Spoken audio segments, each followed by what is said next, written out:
exploring small moments of lasting impact. It's the Atomic Jolt podcast with your host, Martin Cartledge. Probably going to be hearing this a lot, at least for the first couple, but a really good friend of mine that I've known for like 15 years, probably at this point. So yeah, I mean, usually how I start this thing is just to kind of give like a quick introduction of yourself. You know, it could be anything, like what you do, where you're from, whatever, just quick intro.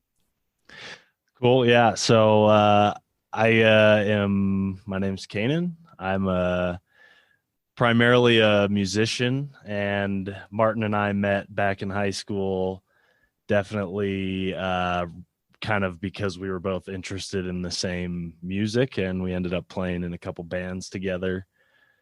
And yeah, since then I've been in some bands. I've done a lot of different music on my own, and I'm currently sitting in a recording studio that I've been working on for quite some time, and it's kind of just now fully coming to fruition. So I'm really, really excited about that.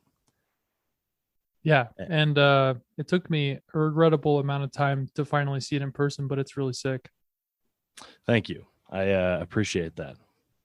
And you're in Monument, Colorado. Monument, Colorado, indeed. Some would say the future is in Monument, Colorado. Yeah, I think probably only me. Yeah, I don't. Yeah, you just, as long as it never makes on one of those like really BuzzFeedy top 10 cities of Colorado lists, because that would suck. That would suck, actually. Yeah.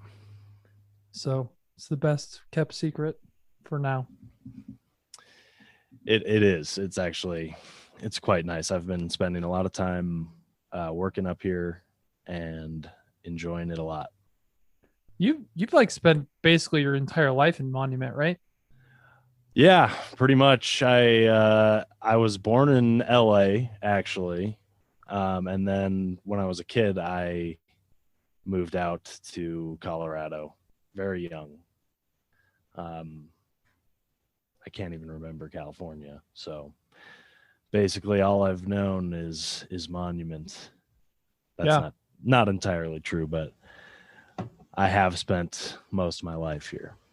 Yeah, that's awesome. So, I mean, what brings us here is we're going to be talking about some Star Wars Galaxies. Full disclaimer, know nothing about it. I looked up a little bit of things in preparation to this. I know it's an MMO, and also I played WoW and still didn't know what an MMO was as far as like a definition, and I literally had to like write it down so I wouldn't forget. So now I know that it is a massively multiplayer online. So yeah, 31. Yeah, so and I finally remember what it. I know what it is. I'll add just a little bit to that definition. MMO is kind of the shortened abbreviation for MMORPG, and as you can see why they kind of shorten it eventually to MMO, which just adds the role-playing game factor to that. So massively multiplayer online role-playing game. Yeah. And for all you noobs out there. I am one of them. I will proudly label myself that. So this is like strictly PC, right? Correct. Okay. Strictly a PC game. And I was like glazing over some of the like Cliff Notes stuff about it. And so it was released in 2003. Were you like an early adopter? Did you play around then? So at the time the game was released in 2003, it was literally the only thing I could think about doing was playing Star Wars Galaxies. Unfortunately, my family's computer at the time was just a hunk of garbage, and I mean it could hardly even play the previous Star Wars games that had come out before that. Actually, it couldn't play Star Wars games that had come out before that. So I kind of knew there was no chance that Star Wars Galaxies was going to run on that thing. So I started a campaign pleading with my parents for a very, very long time to upgrade the family computer. And sure enough, I think probably 6 months later or so, the game was a summer release, I think, if I can remember correctly. And my family ended up getting a computer with updated graphics card, thanks to my dad making sure that was the case for Christmas that year. And I also got Galaxies under the Christmas tree, because that was pretty much the reason why I wanted the computer for so long. And this was, the reward of great behavior, helping around the house, all sorts of chores and everything. And I was in 7th grade at the time. So it was a huge deal, and kind of at a time in my life where just being able to dive into a new and, for the time, pretty powerful computer, it was good. Do you remember what computer it was? So it's actually really funny. I can remember exactly, or I can't remember the model number, but it was definitely a Gateway computer. And I remember unwrapping it and being like, oh my God, a Gateway. And but then my dad, he was like, don't worry, I had the guys at Best Buy put a better graphics card in it. And I was like, okay, thank God. We got the computer that we need. Yeah. And so this is like a family computer still, or was your dad like, this is kind of yours? No, it was definitely still a family computer. It stayed down in the office. I had access to it at very limited times of the week.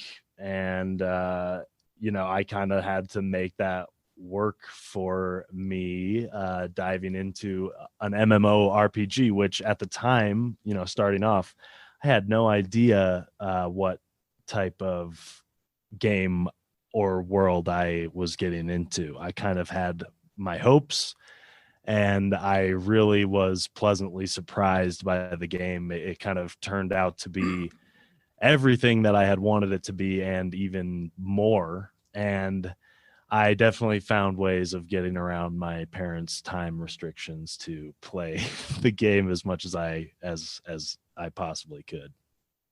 Yeah. So I also read some stuff about how it was a lot of the gameplay and in-universe stuff was overhauled for a couple of years, and then they kind of fell out of favor with a lot of diehard fans. Were you in the camp of it, the changes you not being a fan of, or how do you feel about that? So actually, yes, this kind of all ties into the history of the game. And I was definitely a fan of the former version of the game before the overhaul.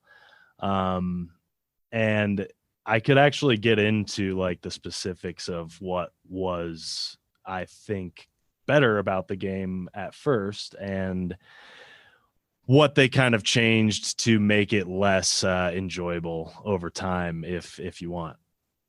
I think we can circle back to that later. I kind of had a feeling you would like the OG stuff, just from the things I've read, that basically no one really liked the overhaul, and it eventually led to its demise. And certainly. And I also read something interesting, it was pretty timely that they ended up killing it in 2011 or something. And it was right before the release of KOTOR. The SWTOR, or Star Wars: The Old Republic, which is the current Star Wars MMO that was produced by EA. Mm-hmm. Or sorry, I can't remember if it's EA or BioWare. Yeah. Actually, I think it is BioWare. I did play that game, but oh my God, it just has nothing on the original version of Galaxies. Do you think that was intentional? Because people online seem to think it was 100% orchestrated. Oh yeah, I think that they definitely allowed those servers, the Star Wars Galaxies, retail servers that were still in existence, just kind of holding on for dear life. To be honest, there was not much of a player base towards the end. I was definitely not involved at that point when the retail Star Wars Galaxy servers were dying off, and there's reasons for that I can get into, but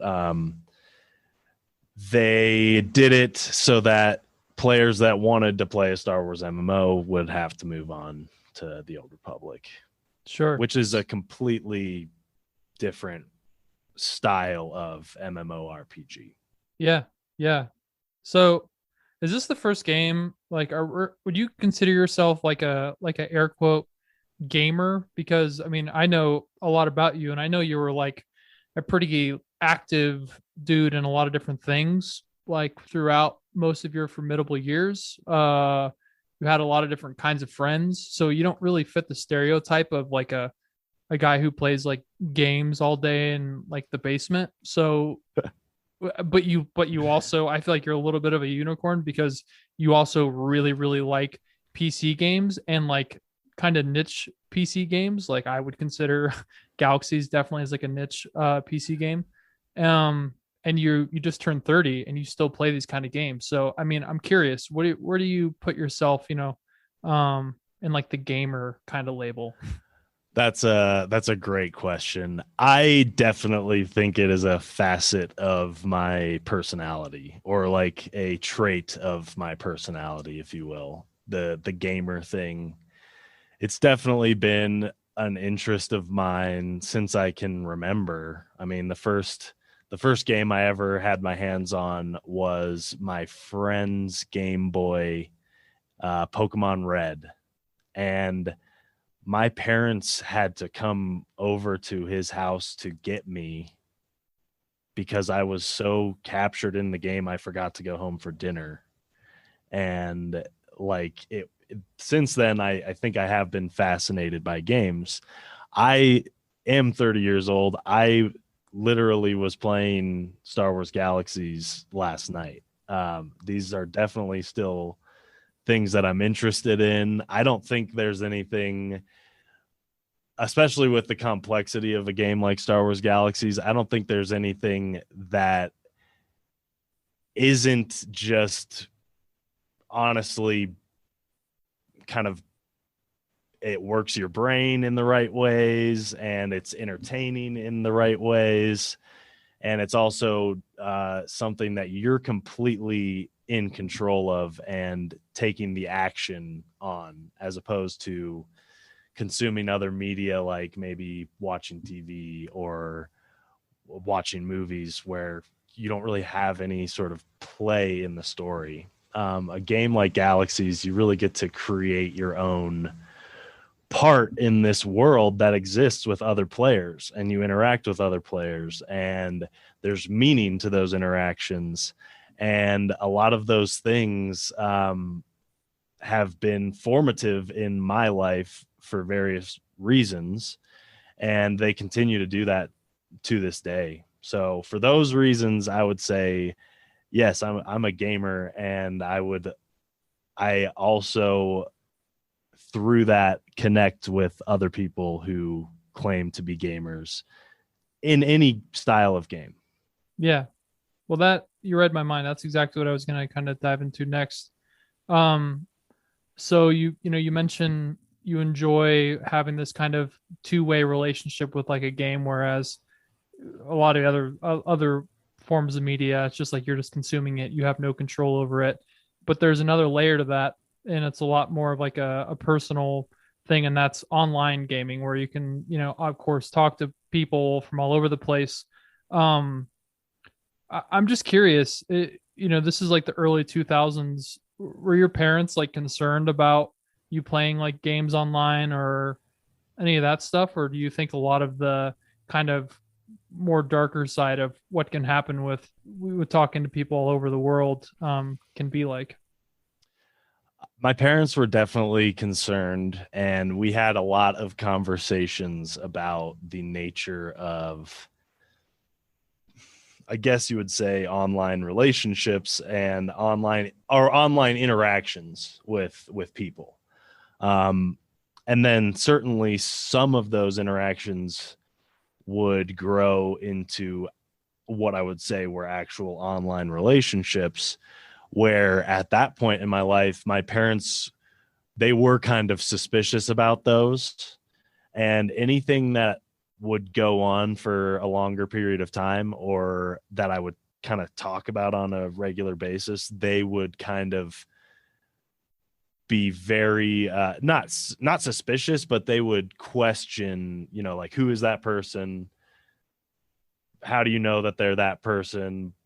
And then even to the point where sometimes with very few of my online friends that I met, they would want to like meet them through online messaging or through even video chat, which I think was completely a valid thing for a parent to want to do at that time, considering I was spending quite a bit of time and forming relationships with different people through Star Wars Galaxies. So Yeah. No, your parents were just making sure you weren't getting catfished. yeah, for sure. So kind of like a segue into that, we can go one of two ways, but I'm more curious about hearing the relationships that you kind of started and fostered throughout playing Galaxies and different online gaming things. Can you tell me about, any of those relationships that were, impactful or maybe unique in your eyes? Yeah, absolutely. There's one in particular that comes to mind. It was in the context of a group of people, but there was a player so I just so happened to join a guild full of Danish guys. And the reason for that was it all kind of goes back to the period of time that my parents would let me play the game. And that was for about an hour right after I would get home from school before I had to go to hockey practice. So I got to get home from school, hop on the game. It was a 7-hour difference to Denmark, and so it was nighttime for those guys, so that's when everyone is playing these MMOs, or most people are playing these MMOs. And I got really involved with this group of Danish players, and one of them happened to be just a couple of years older than me, and we basically were interested in doing the same things in the game, which then led to us just spending a lot of time talking.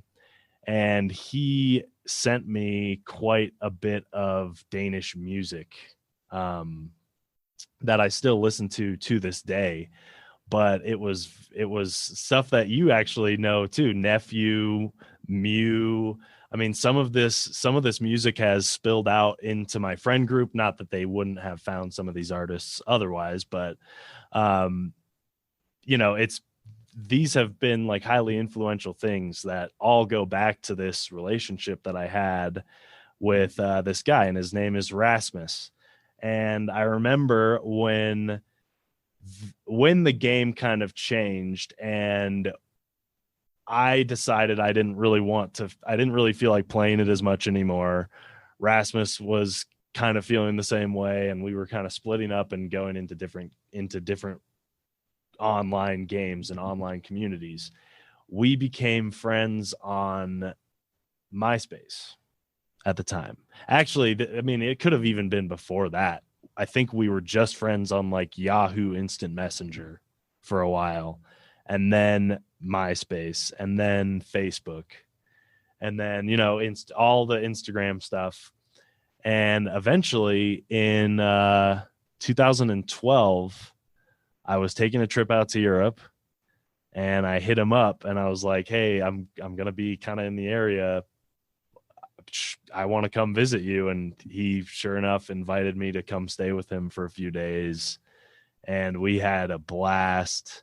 Since then, I have visited again. I met his wife. I met his son. I have, continued to have this relationship over the course of many, many years. And it all stemmed from us both just playing this online game together, and kind of it was obviously all just for fun at the time. So Yeah. And this was like, did you meet him like pretty shortly after you started playing the game? So it was like 2003-ish? no, so when I met him in the game, it was probably 2004.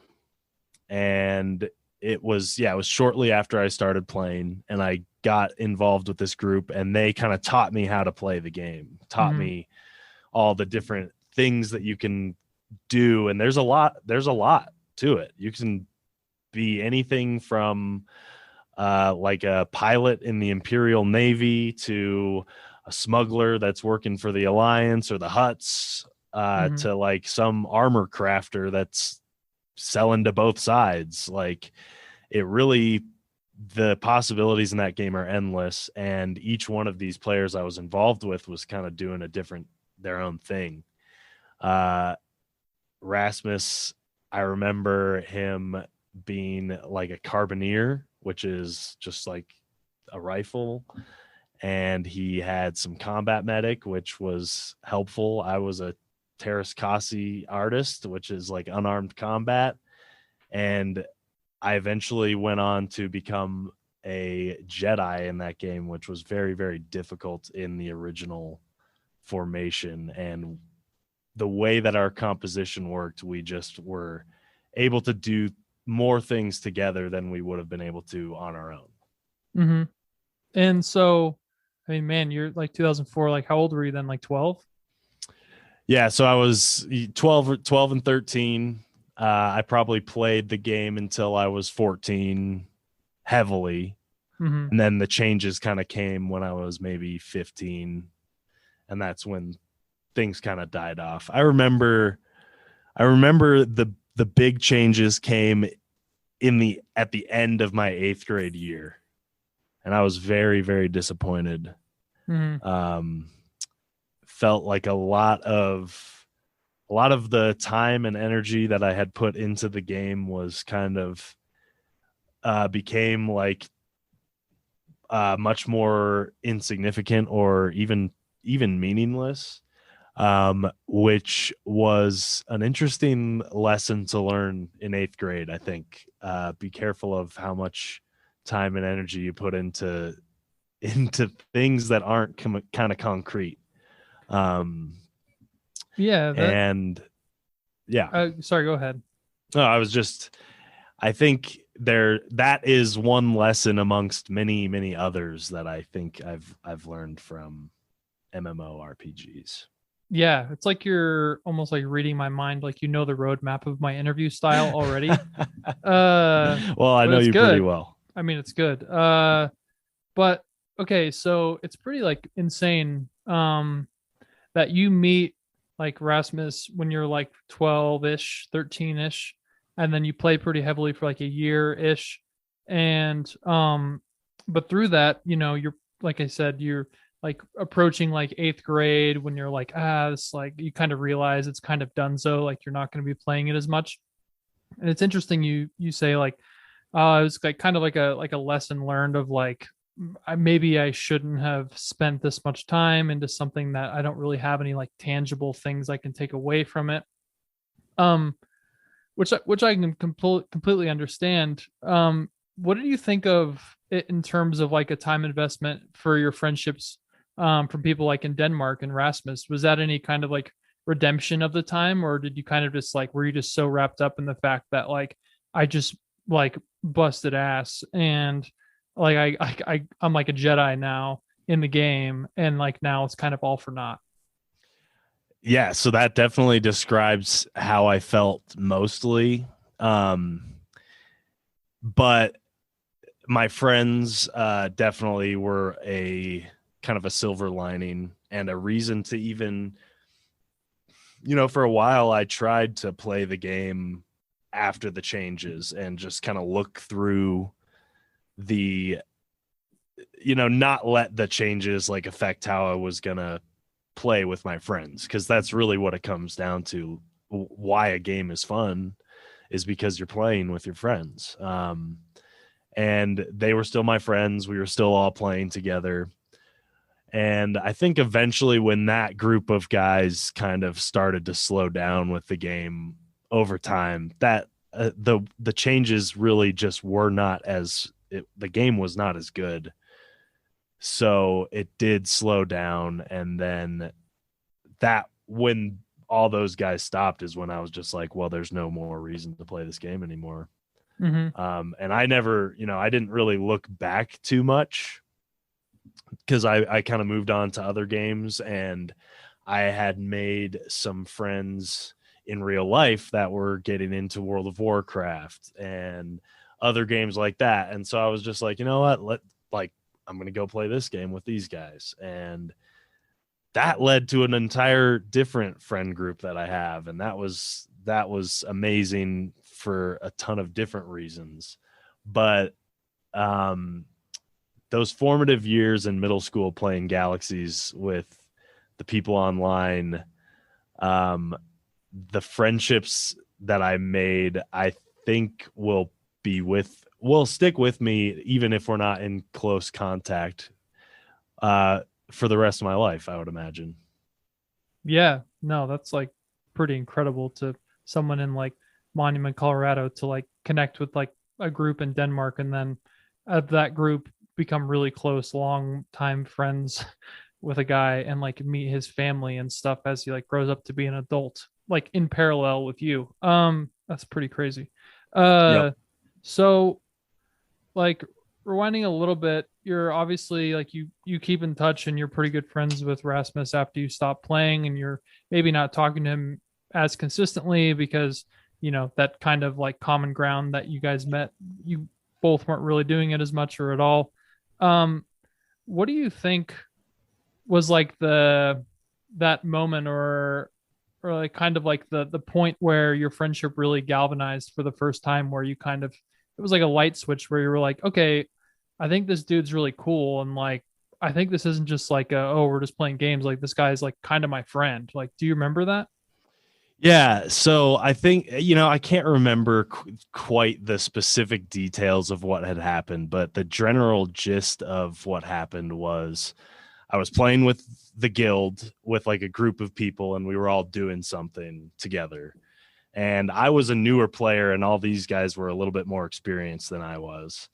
And so I was definitely a little bit behind as far as just my skills in the game, my skill level in the game, and needing to just do some things in addition to what we were doing as a group to catch up.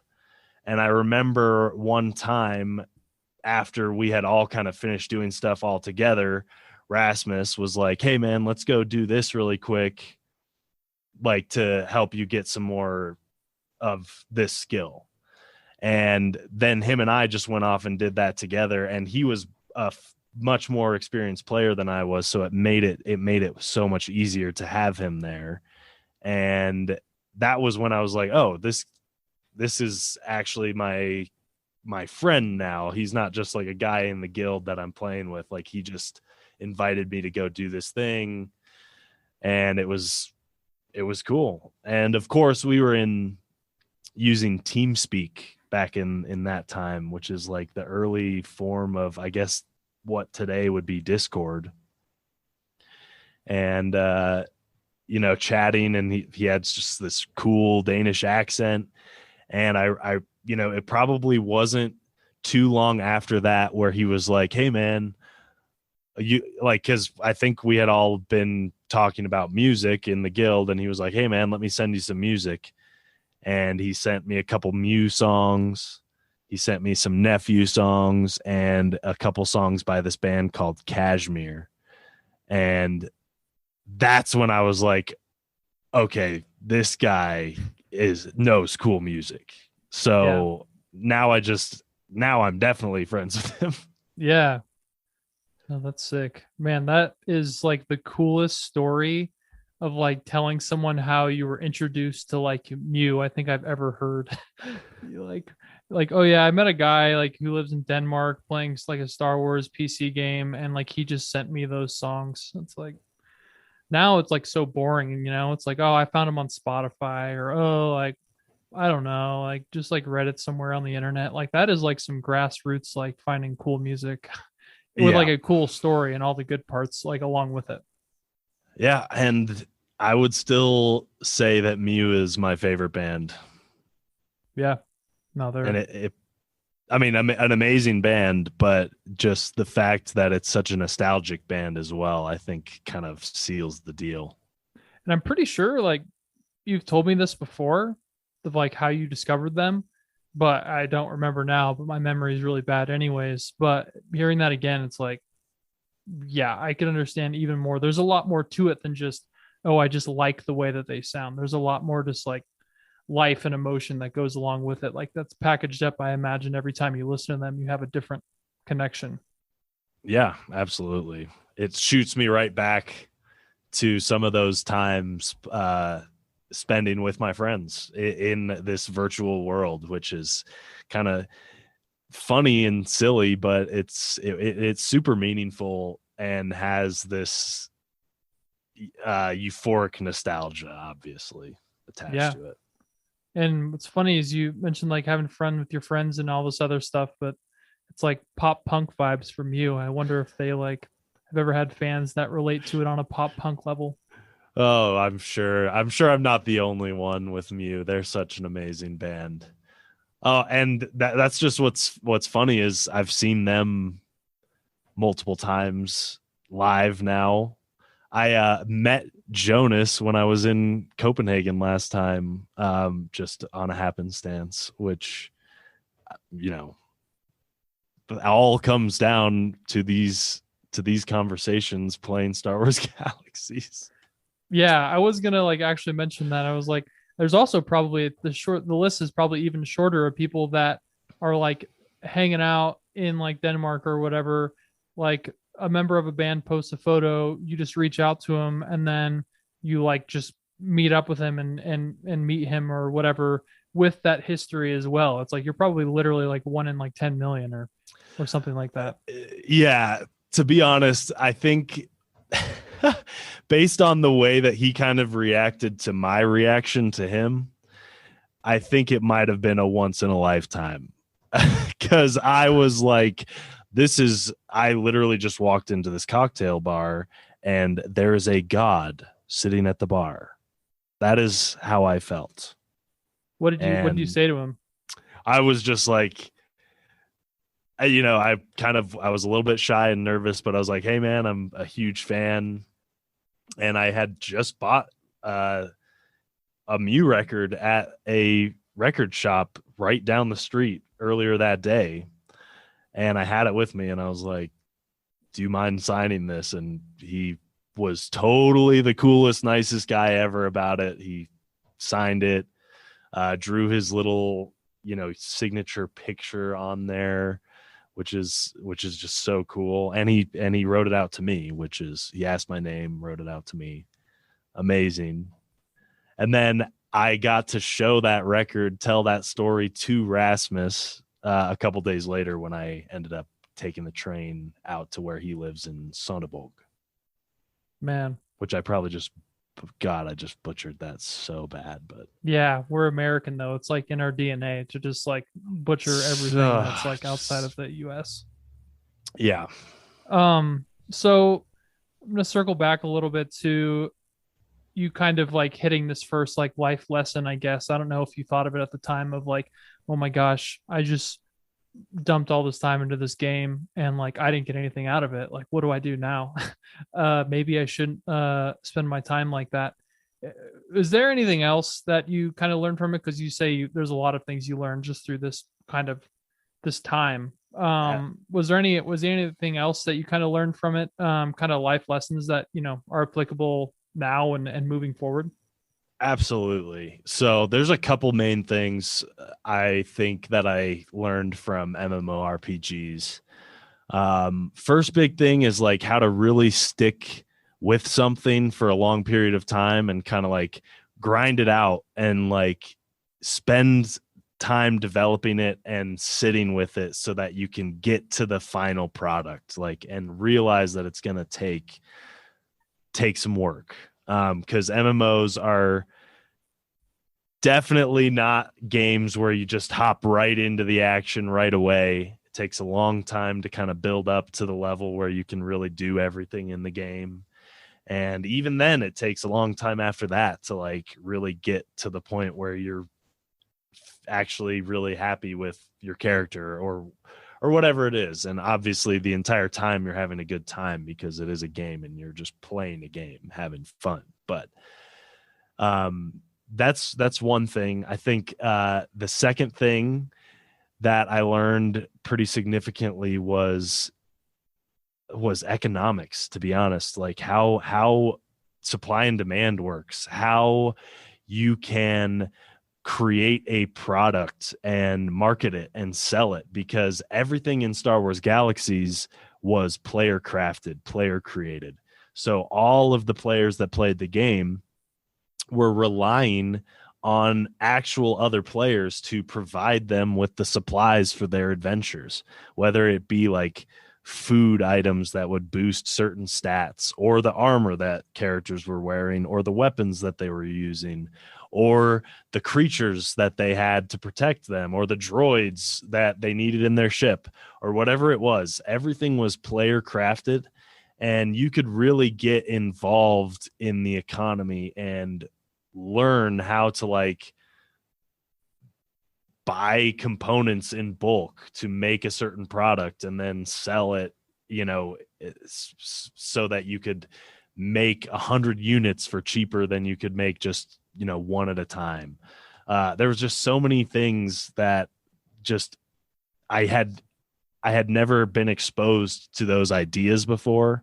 And my first time hearing about them was in the context of playing Star Wars Galaxies, before I took any sort of intro to business classes in high school, and kind of then was exposed to the more broad world of it in reality. But I had already kind of been thinking about all of that from the time I was in middle school, because I had built a little bit of this business crafting armor for a little bit in the game. And I was taking custom orders. It's actually funny. I have this little notebook that I still have to this day, where I used to write down my custom armor orders in the game, all the different colors that people would want, the different stats that they would want included in their armor. And I would write it down on this little notebook so that I would get it all right. And then I would build it all. And then I would ship it off to them and charge them however many million credits it was going to cost them. But that was my first time ever being exposed to that kind of like working in like a freelance way, which I still am very much involved with here at Tava Creative Studios. Also, something that I learned was I don't want to say social skills in general, but certain things about interacting with other people. You just learn through the context of an online game, how to work as a part of a team, how to all do one thing together so that you're achieving a goal, how to not, be upset when someone has a better idea than you have, and you just go with that idea instead of the idea that you thought was going to work, but for whatever reason it's not working. There's a lot of things like that I was once again exposed to in Star Wars Galaxies. I was also in competitive sports as a kid, but I think in the context of a game where you don't even realize that you're interacting in this way, you kind of just naturally learn and develop these skills without even realizing that you're in this scenario where you would be developing that type of skill. Yeah. So, I mean, what I'm hearing like three big takeaways. Is first one, it's, trusting the process, just being persistent, being patient, just like not getting the immediate gratification, and just trusting the process. The middle one, which is something I did not expect, but is really cool, is the the economic kind of perspective of how, like you even said, supply and demand, setting cost, supply, customer relations, all that kind of stuff, big boy adult stuff. And the third one, just again, kind of teamwork, learning how to, again, just like exist in a society. You're going to have a job one day, or you're going to have to deal with the outside world, and not everyone's going to agree, and to kind of just, I probably trust the process a lot like the first one, and just be a team player. The middle one, you even mentioned it again, kind of preemptively, thinking of the questions I'm going to ask, but the the economic side of it, so you would say that it definitely is like directly applicable to the Tava Creative Studios? I don't know if it's like 100% like what I did in Star Wars Galaxies is 100% applicable to what I do at Tava Creative Studios, but some of the interactions that I had back then in the context of a game, and just being this person that kind of provided a service for other people and was held responsible for that service, have prepared me for kind of being in the position where I'm at today, and knowing that, if I make a commitment to someone, if I say I'm going to do something, if I say it, then I absolutely have to follow through on it, because my reputation is at stake. Everything kind of, your word and what you're producing are really important in business. And I definitely learned that from Star Wars Galaxies. And I think that that's definitely still applicable to what I do here today. So you're making stuff, and you're like this merchant in game. Do you think that inspired you to, I mean, not necessarily make Star Wars props and sell them as a business, but did you think of it in terms of, or maybe did you have the foresight of, one day when I have to have a job or I need to make money, I kind of want to do something creative where I'm making stuff for people? Did that like inspire you, like subtly or maybe not subtly? I think it definitely inspired me, not even in a subtle way. I think it always gave me this feeling of wanting to set out and figure out how to kind of forge my own path. And that's what you do in an MMO like Star Wars Galaxies. You're not given any rules. You're just kind of thrown out there, and it's like, here's the world, do with it what you will.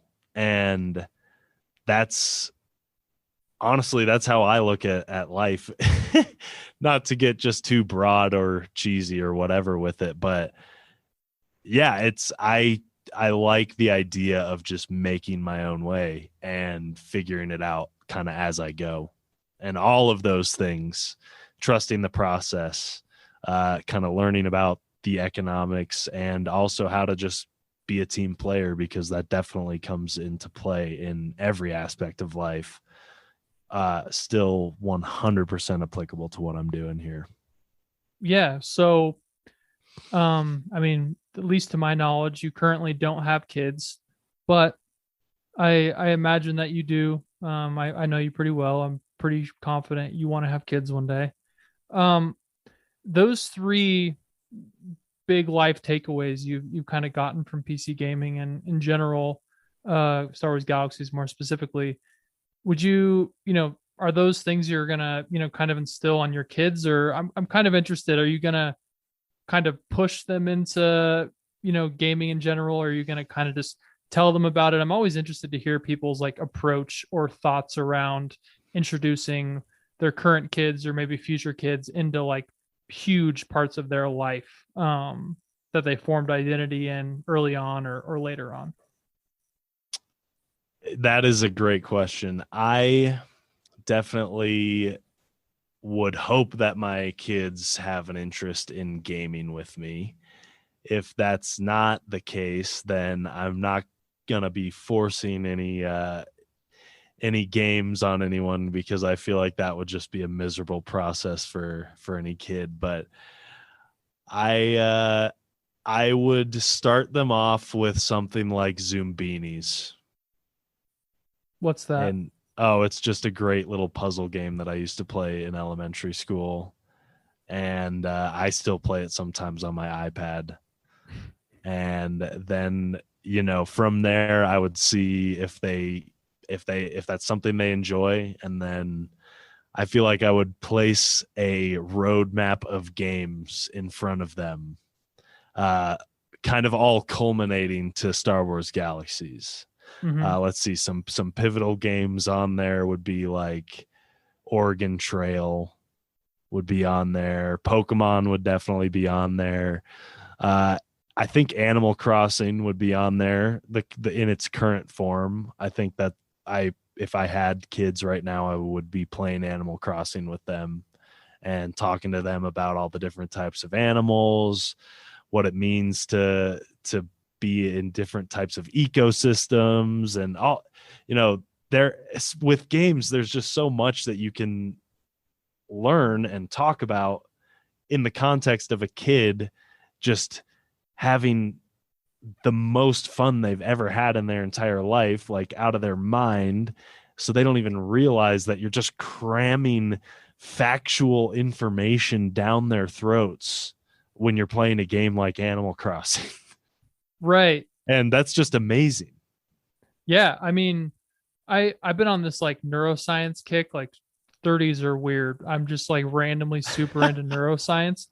But I've heard a lot of different things about how like this guy, Andrew Huberman, you've probably heard of him. He's he's really popular now, but he talks about how the brain is like the elasticity in the brain for animals and for like young kids is like insane. And that's how they're able to retain stuff and to like question stuff and just pick up things like way faster than adults, because adults, with age, the elasticity, isn't as prevalent. And so picking that stuff up like younger the better. So that's really cool. Those kind of stimulating the roadmap of like the games. That's a really cool idea too. Your own Oregon Trail per se. Absolutely. Oregon Trail of gaming. So, last little bit, I have like kind of like a speed round of questions.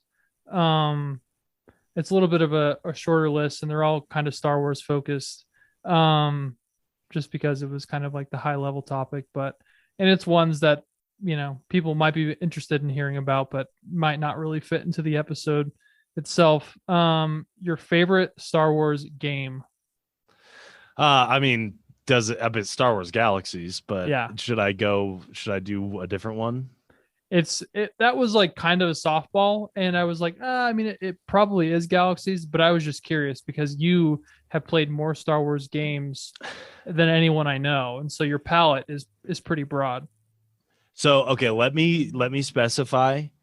I'm going to go with the specific Star Wars Galaxies Jump to Lightspeed expansion as my favorite of all time. It's this space simulator that's included with Star Wars Galaxies, or it was the first expansion to Star Wars Galaxies. It came out about 6 months after. And it added, just the ability to fly a ship and do all this stuff in space, which was so cool and still so ahead of its time in so many ways. So much better than the current EA Star Wars Squadrons, like wannabe Star Wars Galaxies Jump to Lightspeed game. Actually, it doesn't even want to be that. It doesn't even think that it could possibly be that, so it doesn't even try, to be honest. Gotcha. But that's what I would say is my favorite Star Wars game of all time. Yeah, no, I like it. Okay, it's like basically Star Wars media circuit here. So your favorite Star Wars book. You're also the person that has read the most Star Wars novels out of anyone I've anyone I know. Yes. Okay. So that's a really good question. I really like the original Timothy Zahn Heir to the Empire trilogy, which it's like right after Return of the Jedi, and it follows all the main characters. It's where oh my God, why am I spacing on his name? The blue guy with the red eyes, Thrawn, it's where he first originated in that trilogy, and just absolute really great Grand Admiral of the Imperial Navy, super into art and just very strategic thinker, super, super good villain in that trilogy, the Heir to the Empire trilogy. Cool. And some of those ideas did make it into the, I will say, like Palpatine kind of coming back was from that trilogy. There you go. Like a little foreshadowing. This one might be controversial, and I'm pretty sure I know what the answer to this, but now it'll be like frozen in time forever. Favorite Star Wars movie? Okay, just to get this out there, I mean, I'm gonna catch a lot of flack for this. I gotta say Revenge of the Sith. That's my favorite one. I really like the fall of Anakin to Vader. And I actually think Hayden Christensen did it perfectly. In episode 3, he was much better than in episode 2. So Totally. No, I remember asking you this, like, I don't know, a few months ago now, and you're the only person I know of that it's their favorite, but I liked it because it made me like kind of reframe how I ranked them. And I was like, I mean, because I like the prequels, I'm not gonna hop on the bandwagon of just prequel haters. Like, I like them a lot. But you just don't hear that a lot. And so it honestly made me go back and like rewatch it. That was actually one of the only Star Wars books I've ever read, was the novelization of Revenge of the Sith before it came out in 2003 or 2005. okay. And I like loved it. And for a long time it was my favorite prequel, but yeah, that is like a cool answer because it's unique. Don't have enough time to go into all the reasons why you probably like it, but that would be interesting. Oh, I could go for another hour. Yeah, like we should probably just do another episode of just like talking about Revenge of the Sith. That'd be cool. I'm down. Favorite Star Wars character. This might be really hard too.